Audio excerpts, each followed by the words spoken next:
some of the stories are a little bit concerning. The first one, the Tesla Optimus. Talk me through what the evil genius of the people who Elon Musk employs have come up with. Sure. So Optimus is Tesla's humanoid robot. And the interesting thing about humanoid robots is they're popping up everywhere. And how you train a robot to be a robot is typically done through simulation. They put these robots into virtual environments to teach them how to do human movements and anything like that. But Tesla is going a brand new approach. They're using computer vision and machine learning to basically let Optimus watch people do kung fu moves. And simply by watching, the robot is learning specific moves to actually do things. And it goes beyond throwing a punch or a kick. It's teaching it how to stand on its own, to even manipulate through different environments, pick up things. And so by doing it, it reduces the time it takes to train a robot. Simply by letting the robot watch someone do it, and then the computer processes the information, and then through machine learning, then replicates that move with the robot. So I mean, really that could be a human being inside a suit. Those moves are so smooth. Yeah. It's amazing what they're doing, and this is actually the work that my day job, my regular day job is I do a lot of robotics work, and so we see this all the time. But this is a huge step for robotics right here. I mean, do you remember? It wasn't that long ago, Bobby, that these robots had to have a counterbalance weight on them. To keep them standing upright, because actually standing and walking were so complicated that they had to be counterbalanced. They were very bulky. But what I'm seeing here now, I'm going to describe this for the radio audience, is literally it looks like a man just standing and doing very complicated and smooth kung fu moves. I mean, he is attached to. What is he attached to there? Wires? It's a tethered cable, A, for power, and B, just in case the robot was to fall over. Okay. But again, they're pretty well balanced. And one thing to know about robots is they're rated differently. So some robots are rated to be around people, and some robots are rated to not be around. So, for example, a Digit, which is a humanoid robot, can't be around people. It's a worker robot, but they have to kind of separate it from humans. Why? And because it could fall over, it could knock over something. But again, because it's so big, and the Optimus robot here, it's not rated for anything because it's not deployed into working environments. So, which is why you can see people around it. But it's being trained to be around people. Yes, being trained to not only be around people, but to move like people, to navigate like people, to react, around individuals, again, different walking situations or running situations or climbing situations. I mean, this obviously is where Elon Musk sees making a little bit more money, because he's $250 billion is not quite enough. But it's not enough. It's not enough, Bobby. I don't know how anyone can be expected to live on that. So, but he sees this very much as the future. And I mean, looking at the skills that this robot has picked up just by looking at somebody, you can see the application of this in the military. You can see the application. I mean, just after doing that, firing a gun and running into battle is nothing, right? It is nothing. Again, think about warehousing. Again, the training, it used to take individuals who understood code to simulate the robotic movements within a virtual environment, take that, create synthetic data, then transfer it to the robot. That took time. And nowadays, you can literally just have it watch somebody, and they then follow the moves, and then slowly, through machine learning, they're able to replicate those moves. The issue with that is that if it can learn by watching, the future of robots without boundaries is actually quite terrifying, because if they can watch without and copy, I mean, not only on the gentler side of the world, copying the great masters, copying artists, brush movements, brush strokes. We've already seen there's already an AI artist who's selling their work, right? But then if you see people who murder people, they could learn the negative side of the world. The negative, yes. What kind of boundaries will be put in? Because I know Donald Trump has just said there's no boundaries now to AI and robot. That's it now. That's a tough one, right? Yeah. But where do those boundaries come? I mean, where is the do no harm? Where is the, if you see a human being, you don't hurt, that's what concerns me. When you see the skills that are being picked up just by visual learning. There's a lot of regulations that are coming down, federal regulations, but as you said, right, Donald Trump has sort of eliminated those regulations, which before then, companies like NVIDIA, Apple, Honda, Tesla were really working on creating these type of safeguards and making sure that robots, didn't evolve to a specific point. But it's true, you are at a point now where, especially a company like Tesla and Elon Musk, who really don't care about rules. No. They're seeing it as like an opportunity. Again, there's a lot of humanoid robotics companies out there that are doing really good work. They're putting in the safeguards. It's more of a how do we make sure that we are preventing, and it boils down to AI. How do we make sure AI doesn't get ahead of technology? A lot of young people are actually not even turning to work. They're just going straight for the benefits. Once they give it a little try, they just give up because there's an easier option.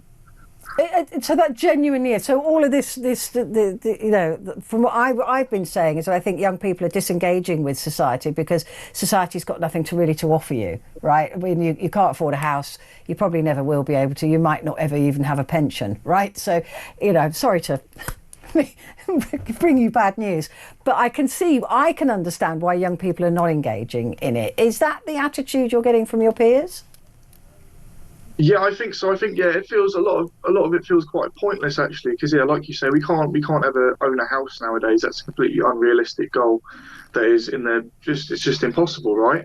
And a lot of people struggle, I think, to get really stuck into getting a job because we can't even get like a form of transport. We can't get a car because it's so expensive to get all the lessons and then to do your test and everything. It all costs money, and most jobs you're going to need a car to get to or transport to get to one place or another. Do you know what I mean? So it's not looking good for us, no. And so the attitude with your peers is, why should I bother? Yeah, pretty much. But it's getting harder and harder to try nowadays, especially for young people, because it's like you say, it's just going further and further down. Like we're being almost pushed away from that healthy working life. And we're being put into this box of comfortability where you're told, oh yeah, go to school, go do this, and you'll be fine, right? And then they all go through school, they all do their education, and then there's no job for them waiting at the end. It's just harder and harder. Is there no job, or is there, because if there weren't benefits, right, let's just say for a moment that Keir Starmer followed through, which he never has done, so I wouldn't worry about it. Yeah. If he did follow through on taking benefits away, a lot of people will be phoning me later and suggesting, well, they'd soon get a job then. Is it that it's the wrong kind of job, or it's a job people don't want to do, or are they too low down? Working behind a bar, you can always get a job like that. I've done loads of bar work. Yeah, so I think for a lot of people it depends on like how you are as a person. A lot of people nowadays are neurodivergent, I think the right word is. I've got ADHD, so I struggle to sit still. So I don't think I could ever work an office job or a job where I have to do one thing and one thing only. It's like I like to be on my hands, on my feet, working, being in nature, things like that, right? And a lot of people, I feel like, struggle to sit still nowadays. We've had quite an increase in ADHD, autism, all of those things. So it makes it harder, especially if, some people aren't very people orientated. So working an office job or being a bartender isn't so easy for them. And especially nowadays. And sorry, what else was there? Yeah, no, just saying that there are jobs out there, but are they the wrong jobs? Are they jobs that people just don't want to do? Yeah, I think there's a lot of jobs people don't want to do, actually. Yeah, I'm agreeing with that. And I feel like there are less jobs than when I was younger now. Do you know what I mean? But yeah. I feel like people got more picky as well at the same time, and it's harder for some people to do certain jobs. Like I could never do an office job, I could never do a sales job because it's not in me. I can't sit still for that long, and I struggled with education quite a lot because of that. They put you in a room and they tell you they're trying to train you to be good at it, but it never worked for me. Yeah, I have a son who's a fidgeter and like you, and he needed to be doing a hands-on job, and luckily he's found one that he likes. But yeah, I think education does not serve people actually, and I've said that for many years as well. It's a sausage factory, and you're not a sausage. So with your peers, are they just saying, well, I might as well be on benefits. I'm not going to do a job that I don't want to do. So really, it's the easier option, or is it just the lazy option, or? I think for some people, it's definitely the lazy option. You know, I could sit on my arse and I can get paid for it. You know, a lot of people just grab that while they can, but I think for others, it's a case of, you know, not the right job or really just struggling to fit into a certain job. Because like some jobs, like working on a site, for example, it could be horrible. It's a horrible place to work because people take the piss out of you if they think you're weak, right? Yeah. And then even if you aren't, and even if you're trying to be Billy Big Bollocks, people still take the piss out of you and you still get shit for it, and then you have to be the bully. So it's a lose-lose. And most like people being back at school.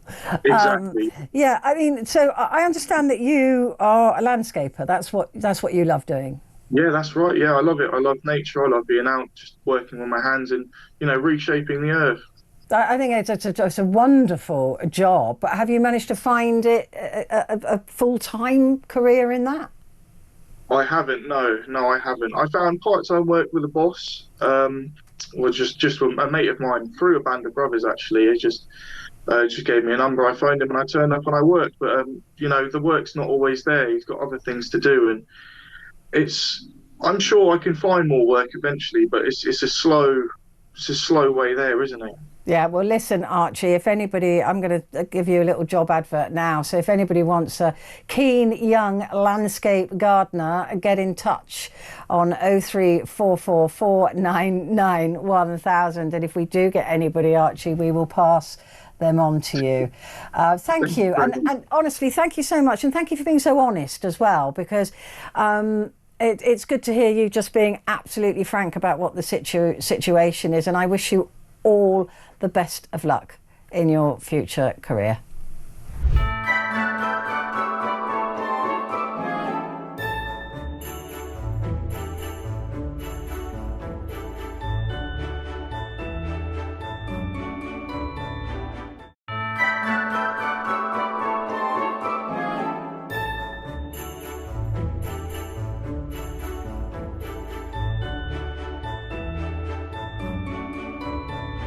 Hi, William.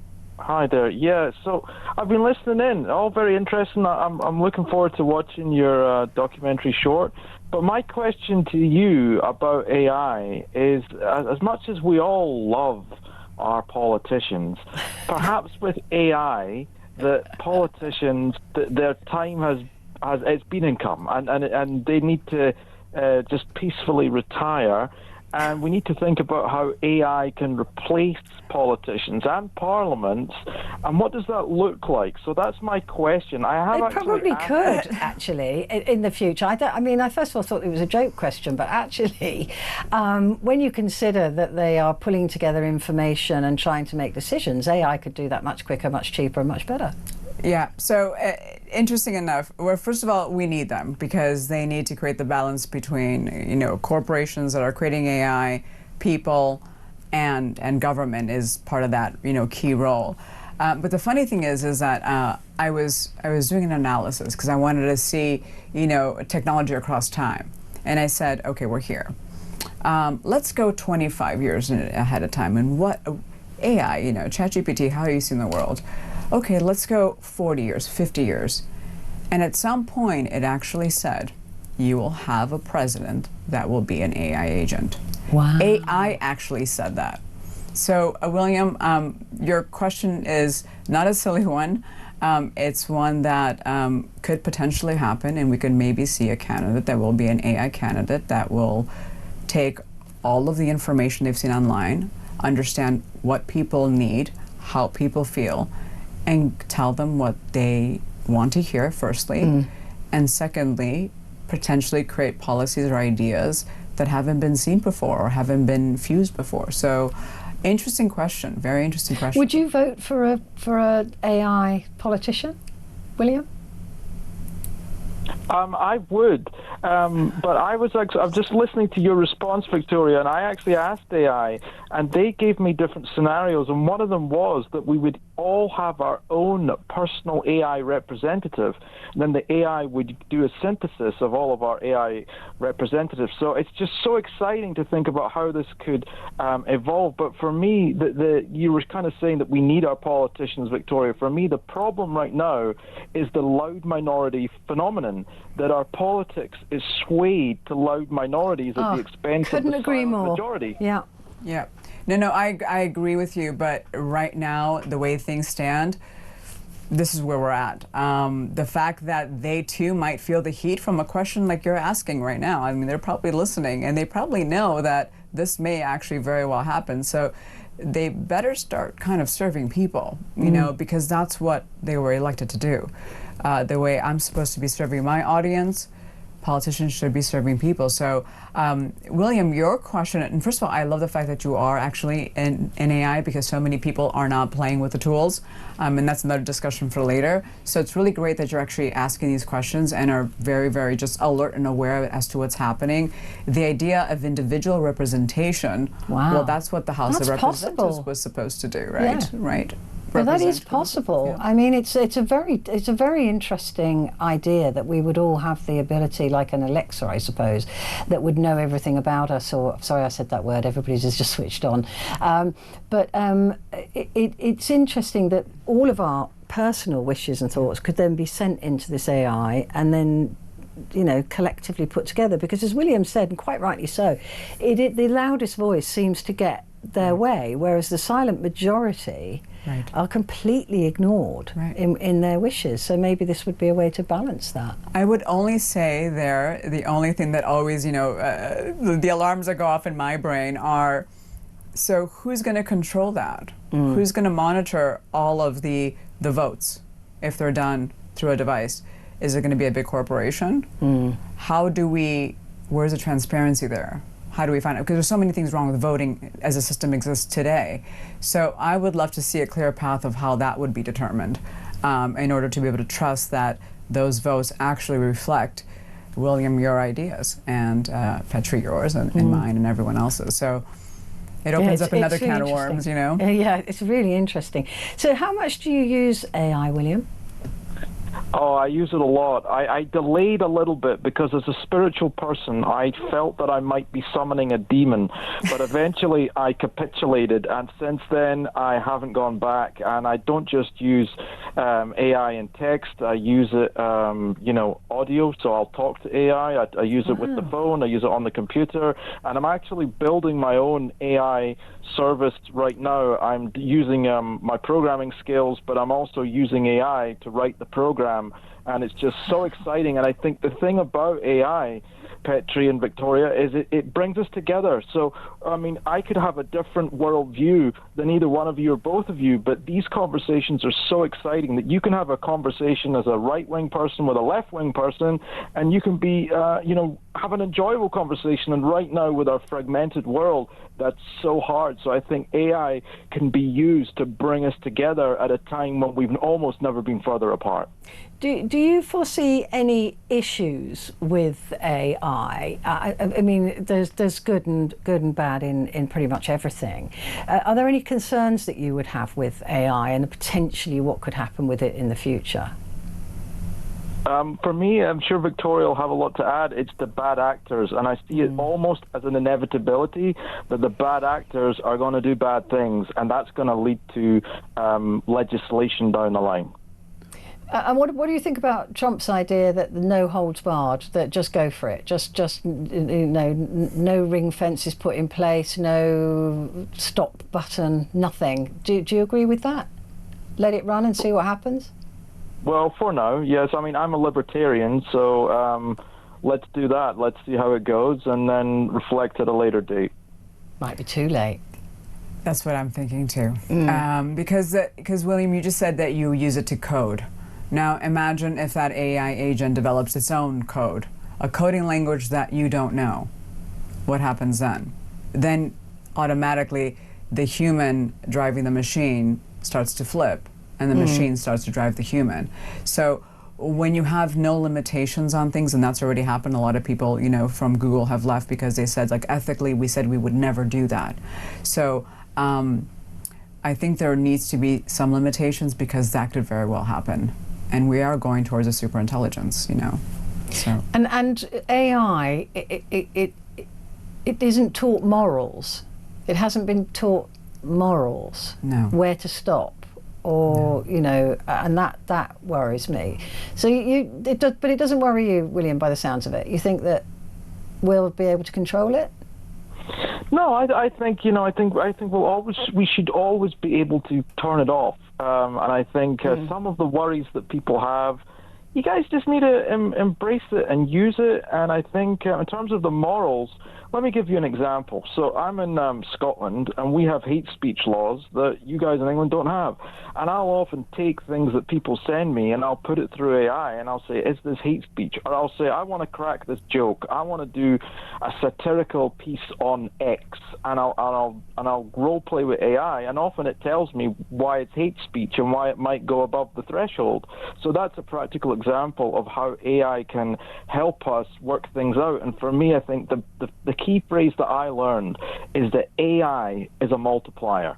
So it's not the case that it needs to replace this, that, or the next person. It can multiply what you already know. And for me, that's what's so exciting. It's such a shortcut, and it can enable us to have better representation at a time. As I said, going back to the original point, I feel that we really need that. Yeah, no, I agree with you on a lot of that, William. And I do think that the trouble is AI is only as moral or as anti-racist or as anti-misogynist as the person who's programmed it. Right? Correctly. And talking about morals, last time we spoke, remember, the AI agent went rogue. Yes. And then tried to lie about it. And then lied. So your point, William, is, can you analyze something, which AI does brilliantly, because it takes, you know, whether it's constitutional law or law, you know, whatever that is, and gives you an analysis.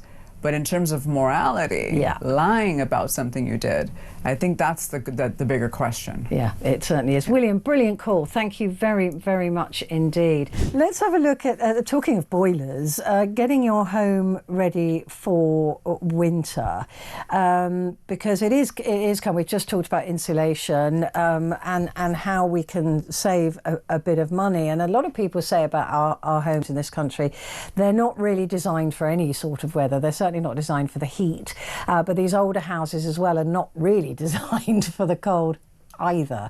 So how can we best take advantage? I mean, the newer homes have all got to have all this insulation and all that stuff, European rules and everything. But what do you do with an older property that's a bit windblown? Well, it's difficult because that's one of the problems with the previous story we talked about, that it might not be appropriate to put in insulation. But there's easy things you can do. We say getting your home ready. Get your boiler serviced now. Get your gutters cleared.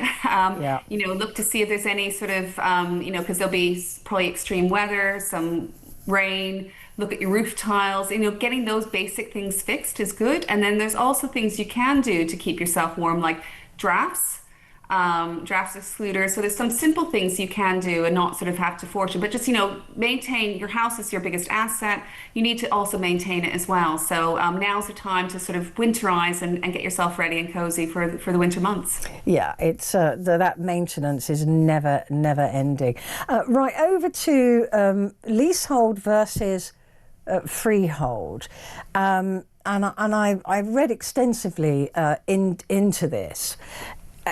Where does this apply? Again, does it apply to like those Victorian conversions that have got 2 flats in them, as well as the high-rise blocks?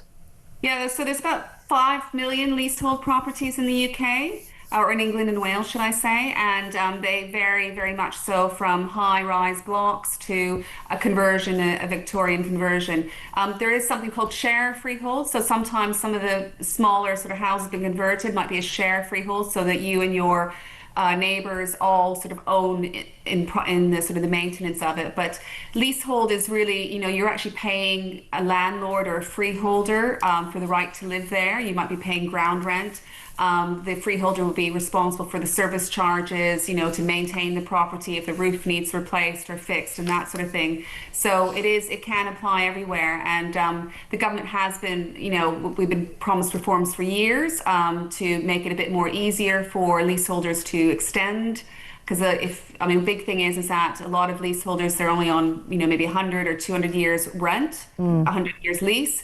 And if it drops down below a certain amount, 80 years, you won't be able to sell because no one can buy with a mortgage, and you'll have to pay to extend that lease. So big message out there is to, check your lease, make sure you don't get below that 80 years.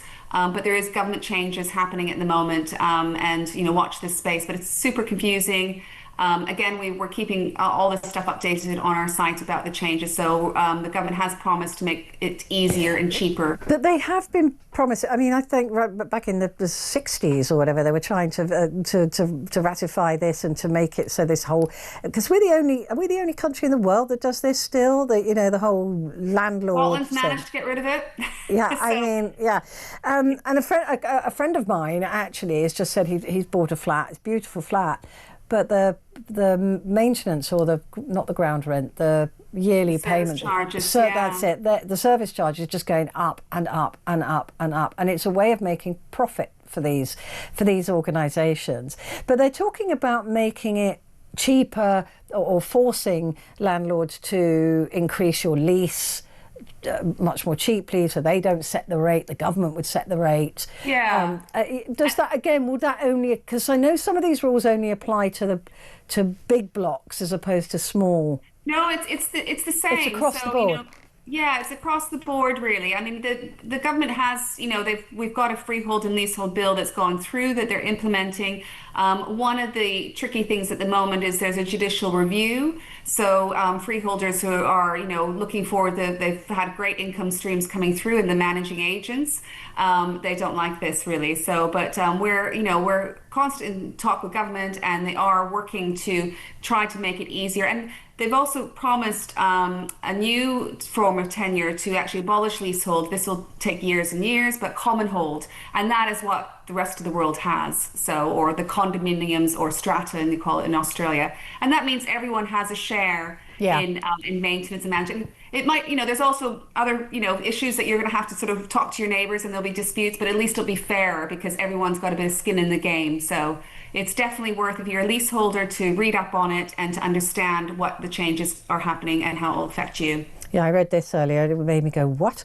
Report has recommended a ban on the use of the word sale for marketing homes on a leasehold title. It should actually be labelled lease rental. Then nobody's going to buy it. Yeah, saying that, actually, I would say that actually, because there's been a lot of problems with leasehold, in particular with the high buildings, and what happened with Grenfell is actually leasehold properties haven't gone up in value as much. So you might get something out there, and if you are a first-time buyer, if you're living in London, you don't have any other choice. If you're going to live in a flat, it's going to be leasehold. Fascinating to talk to you. Thank you. Really nice to meet you. Thank you very much indeed. Paula Higgins there, Chief Executive of the Home Owners Alliance.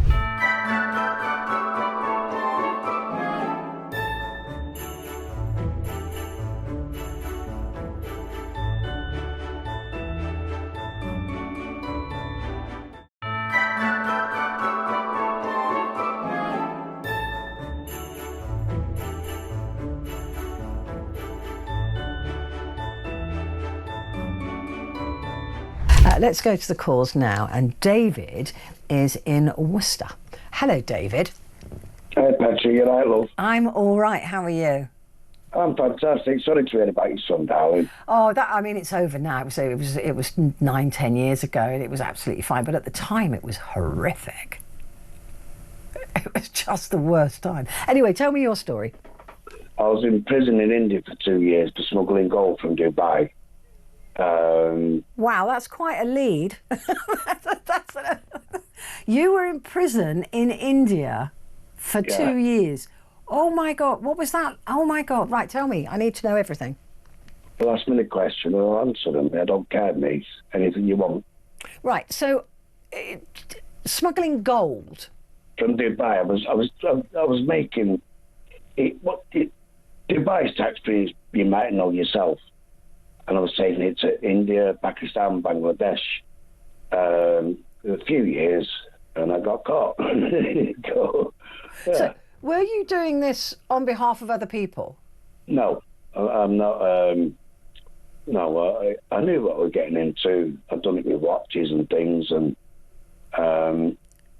so you would buy the item tax free in the jewelry card in the Emirates in Dubai, and then go and sell it at profit in India. Well, yeah, because it's still cheaper because 22 karat gold is the biggest commodity in India. For dowries, any country that has a dowry uses gold. You see. Yeah. So yeah. So you were doing that, and how much gold would you be carrying at any one time? Because it's quite heavy, isn't it, gold? About half a kilo up my bum. You had it up your bum?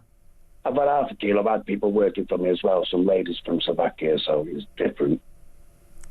Sorry, you put the gold up your bum? Half a kilo up my bum, yeah, but I had people helping me, like, as I got more financially wealthier, I could employ people then.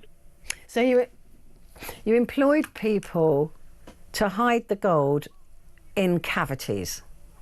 Let's just say that, but then you had a doctor who you paid $50, and whether it's you're pregnant, you've got cancer or aneurysm, you can't be scanned then, you see. Right. So you'd have a doctor. So were you asking people to swallow the gold as well? No, you can't swallow a kilo of gold. Right. So it was just secreted in different parts of the anatomy. Yeah. Yeah. How that must. I mean, it must have been really uncomfortable up your bum. Well, you can take tablets, can't you, to stop diarrhea? So it's the same. The muscles contract. You're asking the questions. I just speak honestly. Yeah, I've done it. Yeah. I have got so many questions you would not believe. But anyway, It's okay. Right. So you. Yeah. Yeah. So you secreted the gold in orifices, and then you paid people to secrete the gold in their orifices, and then you flew from Dubai to let's say India, where you got caught. It's okay because my 10-year ban's already over there. Already know what I've done, so it doesn't matter. Yeah, India, yeah. Yeah. Okay. So you this day that you were caught, you flew into India. Yeah, I flew into Hyderabad. How did they discover the gold? Because it was my fault. I like a drink, and it's the receipt. So I bought 4 plane tickets. Normally I'd give the people their own money to buy their own ticket. And they said, we know you're not travelling with 4 people. Where they gone? I said, I don't know. So they've gone back to the amount of times I've travelled with like different people. Maybe by like 38, 39 times. And they just said, oh, we've got you. I said, okay. Did they know what you were smuggling? Yeah, of course they do. They're not bothered about drugs, I don't think. And I've never done drugs, never done people. I've done diamonds from Cameroon once. That's a different ballgame. Diamond, again, secreted about your person? Oh, no, I swallowed them. But you swallowed them? I used my mum's colander to get them out, so it's different. She was not in the best of moods. Okay. I've just figured out what you did with the colander. Yeah. Right. Okay. So, all right. So you flew into India this time. You'd bought tickets for your other smugglers, and they went, well, you're on your own. Where are the other people? And you went, they've probably gone ahead of me or something. And they went, right, we're just going to check and see how often you make this journey. So you accidentally drew attention to yourself, basically, right? No, I think someone gassed them, in all fairness. Oh. And were you secreting any gold on that journey? No. No. So you didn't have any up your... No, my bum at the time, nah. I just had that receipt, but it's like... See, it's easy because you buy in Dubai, you pay the tax in Dubai at the airport. So technically, you've done nothing wrong until you land. So, and even when you land, you've done nothing wrong until you sell. So it's like a catch-22, but yeah, anyway. So what was the charge then? If you didn't have any gold, I was going to say on you, but I mean in you at the time, how did they join the dots that you were smuggling gold? Tax evasion it's hard to explain. Like, I was classed as being part of a mafia in India, and it's just all sorts. Did you? I mean, although you're admitting to what you did you get a fair trial? Do you think, or did they stitch you up with something else? No, like the same as yourself. What you went through is I paid a judge £3,000, but it's a funny story. He's talking in India, and I couldn't understand him. He said, "You've got no respect for my court. You've not wore a suit." I'm thinking, I'm on holiday, mate. Like, child, play it down. And then I said, it's used to 5 years. He said, I believe you understand that. Just started laughing. 5 years? Yeah. 5 years in it. So you ended up doing 2. But tell me how you felt at that moment when you were told it was going to be 5 years. No, nothing. I just thought, well, what could I do? It's my own fault. You're going to make it, isn't it? You got away with it for so long that you just thought, I've got to pay. Sometimes, Petrie, it's more of I'm an honest guy, and what I did was against the government. It weren't against a human being. Yeah. So, but when I got in the prison and that, I had no problems. There was quite a lot of people there. You know what I mean? A bit weird scenario, but the judges and the police, everyone was bent. So are you rich? Was it worth it? I'm rich in experience and stories, yeah. But we can't go into financially. But I'm all right. I'm okay. I don't struggle, but it's not about the money, is it? It's about when you sit there and someone's going on about, I've done this, I've done that. I just keep quiet thinking, you've done F all. You've done nothing compared to David. There's got to be a film. There's got to be a film made about you. So a sort of slightly comedic, version. There's got to be a film made about you, David. Why isn't there a book or a film?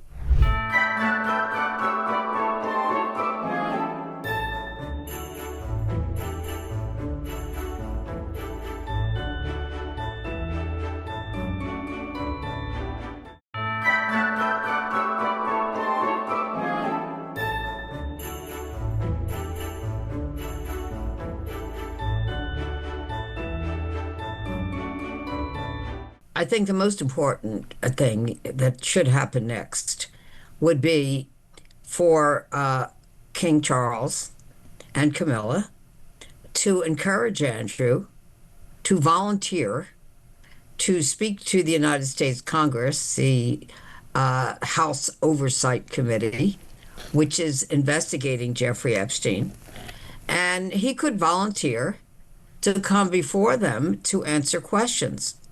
It's clear that because he resided at Jeffrey Epstein's home in New York as a guest for a certain period of time, and also apparently was on Jeffrey Epstein's jet, which some people call the Lolita Express, and also because he reportedly also resided at some of the other homes of Jeffrey Epstein at other locations, perhaps at the ranch that Jeffrey Epstein had, or at Little St. James Island, that he knows who was there. He could see whether there were young girls there. He could have asked them, what were they doing there? Why weren't they in school? Did they have jobs there? What was happening there? Who were they with? Were there men at parties where they were? Were there rich, powerful, famous men? Did he see them with any of those men, engaged in any manner with them? There are lots of questions. In other words, he could answer. He could still say, I don't know anything. I don't recollect Virginia Giuffre. I did not see a crime being committed. I didn't commit any crime. But still, of course, he was at a crime scene because there were underage girls that were being sexually abused in the Manhattan house or some other locations. He could say, I never saw it. I didn't know anything. I saw no evil. I heard no evil. I was not engaged in any evil. But whether he will do it, which is your question, I don't know. He should be encouraged by His Majesty to do it. That would be the right thing to do. That would be the moral thing to do.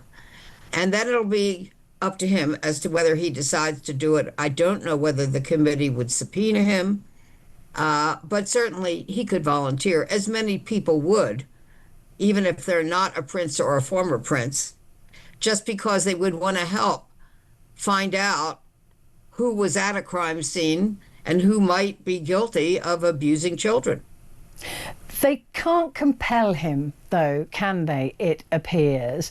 Where does he stand on Virginia Giuffre? I mean, tragically, she took her own life, so he no longer has a living accuser, at least not her.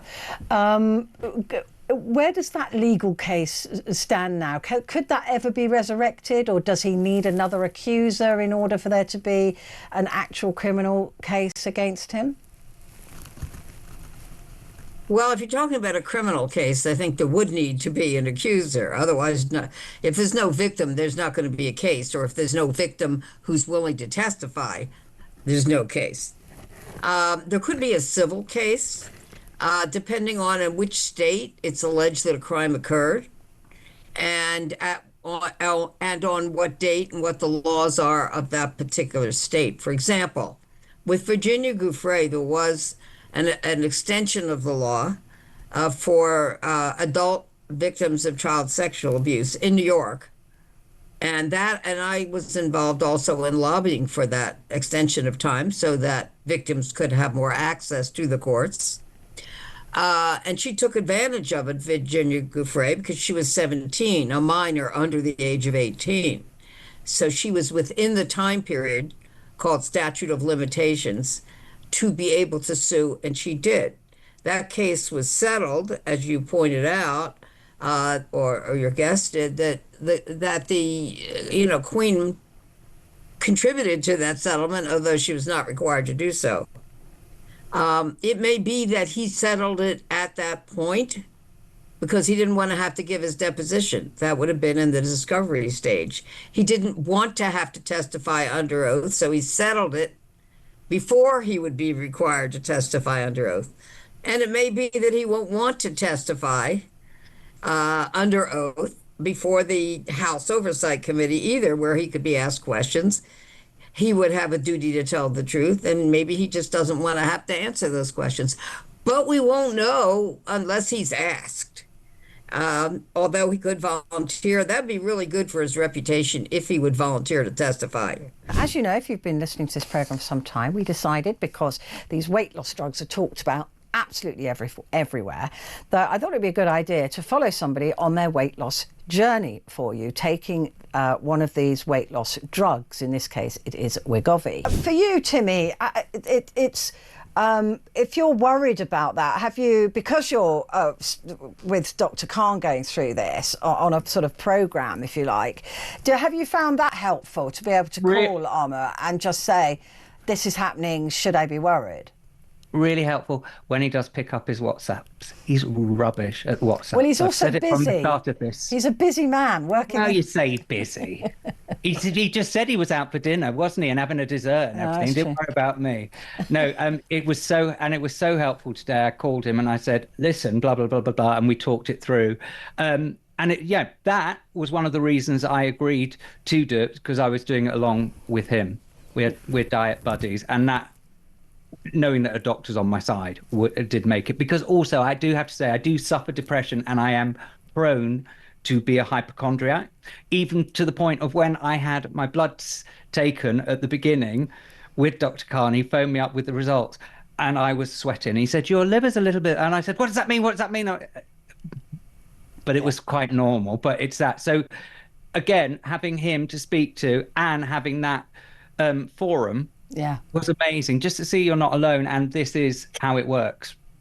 And Dr. Khan, you are the doctor, so and looking after Timmy going through this journey. How important is it to be monitored? At least by somebody, if you're going to be taking these drugs. Sure, it's very important to be monitored. Number one, it's a drug. It's a medication. It's prescribed, and there is a clinical responsibility that goes with any prescription. And as you see with Timmy, there are side effects. And very severe diarrhea can leave you dehydrated. It can upset your electrolytes, which can then have other effects on your health, particularly your heart and your muscles. So I think being monitored is really, really important. These sort of side effects, we don't know at the moment whether they're side effects of the drug or are they just your guts clearing out? Because there is a change. There is a change in what you're eating, how you're eating. We're changing the quality of the food that you're eating and the nutrition, and you're chewing better. So there is going to be a change in the gut biome, which may be reflected with some diarrhea. Now, I know that when I go abroad to a country like we visited India, and there was a change in the gut biome, so we had diarrhea. And when we came back to England, there was another change in the gut biome and we had diarrhea. So we don't know what's happening. It could be related to that. It could be a good thing, but it needs to be monitored. Yeah, absolutely. And Timmy, I did say to you, didn't I, drink lots of water with electrolyte stuff in it. I hope you've done that. No, I am doing it. I drink loads of these a day. Actually, that's another thing. I'm not craving Coca-Cola. Wow, now that is something. Come on, I would be on a 2 litre at the very least a day, and this is actually all right. A day, yeah. So I think no wonder your guts are complaining. My guts are celebrating. That's what's happened. I mean, I thought Dr. Khan was having champagne there. It's water, not gin and tonic. It's water. So, Timmy, if I can just come back to you again, just quickly. Rehydrating, yes. Is it worth it? Do you think that? If I'm totally honest, this last week, but I am a difficult case because I am a hypochondriac. You so totally I thought are a hypochondriac. Literally thought the world's coming after me. I'm going to die. So that's a different matter. So I did question it. But I was also at the back of my mind, I want to see this through because I absolutely can feel now with this next dose, I am absolutely not hearing that food noise, and I am going to eat because I have to eat and I have to remember to eat. So that is the biggest deal. Another friend of mine I spoke to today said they cannot believe that. And I don't think unless you've tried it and you're experiencing it, what it means to just not think about it. That is the most bizarre thing on all of this journey, that you don't, because I'd wake up and want whatever dessert there was with my morning coffee. Yeah, custard for breakfast. Don't even think about it now. I mean, and for you, that is amazing because, I mean, every time I phone you before now, you'd be shoveling some biscuit or ice cream. That's only because I can use that excuse, Petrie, to say I can't talk now, I'm having dinner. Oh, is that what it is? Something to hand, yeah, it's an excuse.